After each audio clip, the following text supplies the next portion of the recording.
जय हिंद दोस्तों। कल हमने राजनीति विज्ञान यूजीसी नेट जीआरएफ के 2006 का पेपर सॉल्व किया था, क्वेश्चन नंबर 1 से 7 तक। अब हम करेंगे 8 से आगे वाले क्वेश्चन। क्योंकि रिवीजन देख लो, 1 मिनट पीछे वाले पेपर में दे रखिए।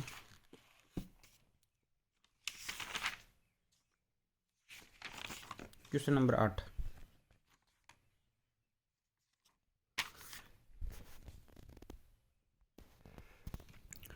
चर्च की सरकार इसके सदस्य की सहमति पर आधारित है। चर्च की सरकार इसके सदस्य की सहमति पर आधारित इस विचार की पुष्टि किसने की?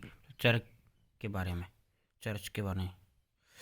पुनर्जागरण, ज्ञानोद्दीपक काल, परिषदीय आंदोलन, पांडित्यवाद। तो इसमें उत्तर है परिषदीय आंदोलन। मध्य युग में चर्च सर्वोच्च सत्ता का केंद्र था। राज्य की सभा भी उसके अधीन और नियंत्रण में थी।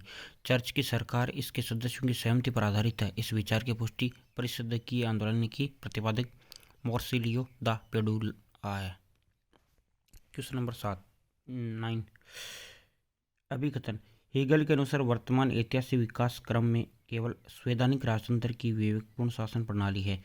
हेगल के अनुसार वर्तमान ऐतिहासिक विकास क्रम में केवल संवैधानिक राजतंत्र ही विवेकपूर्ण शासन प्रणाली है।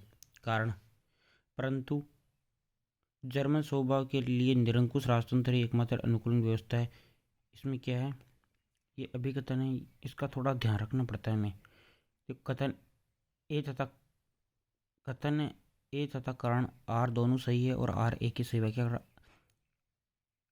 ए तथा आर दोनों सत्य है परंतु आर एक की सही व्याख्या नहीं कर रहा है।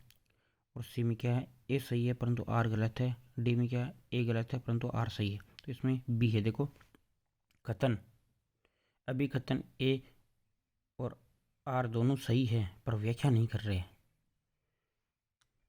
व्याख्या देखो, हेगल के दर्शन का आधार स्तंभ है विश्वात्मा की अवधारणा और विश्वात्मा की विशेषता है सतत गतिशीलता। हेगल के अनुसार वर्तमान ऐतिहासिक विकास क्रम में केवल संवैधानिक राजतंत्र ही विवेकपूर्ण शासन प्रणाली है, परंतु जर्मन स्वभाव के लिए निरंकुश राजतंत्र ही एकमात्र अनुकूलन व्यवस्था है।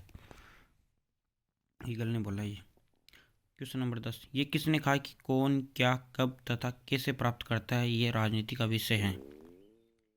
ये लास्वेल ने किया है। लास्वेल, लास्की, डेविडस्टन, आलमंड।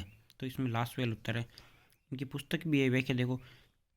लास्वेल शक्ति सिद्धांत के प्रमुख प्रतिपादक थे। इनकी पुस्तक है politics, who, get, what, when, why, 1936 है। ये पुस्तक बहुत इंपॉर्टेंट है।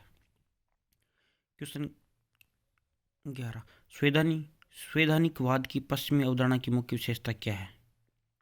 विचारधारा, विधि का शासन, प्रतिनिधि संस्थाएं, सशक्त लोकमत। तो इनमें उत्तर क्या है, विधि का शासन, प्रतिनिधि संस्थाएं, सशक्त लोकमत है, विचारधारा नहीं है। क्या देखो, शासन और शासक वर्ग पर नियंत्रण की संविधान द्वारा स्थापित संस्थागत व्यवस्था की संविधानवाद है। संविधानवाद की पश्चिमी अवधारणा की विशेषता निम्नलिखित है, विधि का शासन, सशक्त लोकमत, प्रतिनिधि संस्थाएं। क्वेश्चन नंबर 12, निम्न में किसका विश्वास है कि शासक वर्ग शक्ति तथा विशिष्ट चालाकी से शासन करता है? पेरेटो। निम्न में किसका विश्वास है कि शासक वर्ग शक्ति तथा विशिष्ट चालाकी से शासन करता है? Pareto. Mosca, mills, Michael, Pareto. Pareto है, पेरेटो या पेरेटो।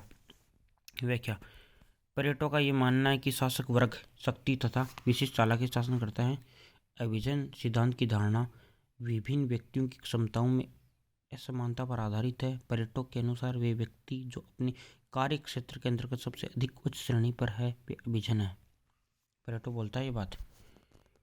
क्वेश्चन 13, आदर्शवाद आधारित है।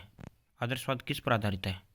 विधि की प्रधानता पर, शांति की प्रधानता पर, विवेक की प्रधानता पर, नैतिकता की प्रधानता पर आधारित है। व्याख्या, आदर्शवाद के अनुसार राष्ट्रों को अपने नैतिक सिद्धांतों पर चलना चाहिए। विश्व की समस्त वस्तुएं विचार या चेतना की अभिव्यक्ति है। सृष्टि का सारतत्व जड़ पदार्थ नहीं अपितु चेतना है, ये आदर्शवाद बोलता है। अब हमारे इसमें यूजीसी नेट 2006 वाले पेपर में राजनीतिक सिद्धांत और विचार वाला टॉपिक पूरा हो गया 1 से 13 क्वेश्चन तक। दोनों वीडियो में पहले वाले और इसमें वीडियो में मैंने 13 तक करवा दी। कल हम करेंगे तुलनात्मक राजनीति में राजनीतिक विश्लेषण के आगे 14 क्वेश्चन से आगे करेंगे। और आप इसको अच्छे से वीडियो को देखना, और अगर अच्छा लगे तो लाइक और शेयर सब्सक्राइब करना ज़रूर। थैंक यू दोस्तों।